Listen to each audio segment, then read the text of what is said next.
I accidentally adopted a dog I was supposed to euthanize. He saved my life a year later. I used to work at a quiet little veterinary clinic in a small town where days were long, the pay was low, and heartbreak was a regular visitor. It was not the kind of place you went if you wanted glory. It was the kind of place you went because you loved animals so deeply that you were willing to suffer with them and for them, and sometimes that meant doing things that crushed your soul. One of the worst things we were asked to do was owner-requested euthanasia, even when the animal was perfectly healthy and full of life, and yes, it happened more than anyone wants to admit. People would come in with these beautiful, living, breathing souls and ask us to end them, and every time it tore a little more of me apart. One afternoon, this man came in holding the leash of a scruffy little mutt named Leo. He said the dog barked too much and that he did not get along with their new baby.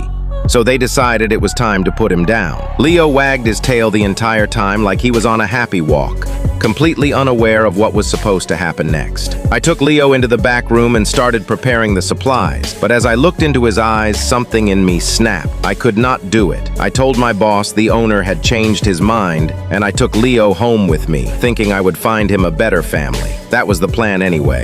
But that plan quickly changed because I fell in love with Leo. He was messy, loud, full of energy, and absolutely perfect. Fast forward about a year, and my life had fallen apart. I had gone through a devastating breakup. I lost my job, and I was 2 months behind on rent. Everything felt like it was crashing down around me.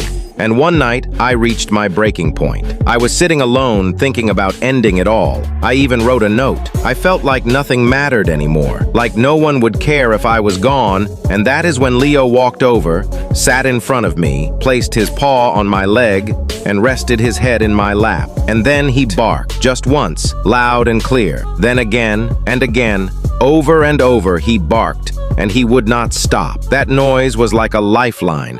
It snapped me out of the darkness. I looked at him, and something inside me cracked. I broke down crying and held him tight, and he stayed with me all night. He did not move. He just kept me company while I cried everything out. That was the moment I decided to keep going. I got help.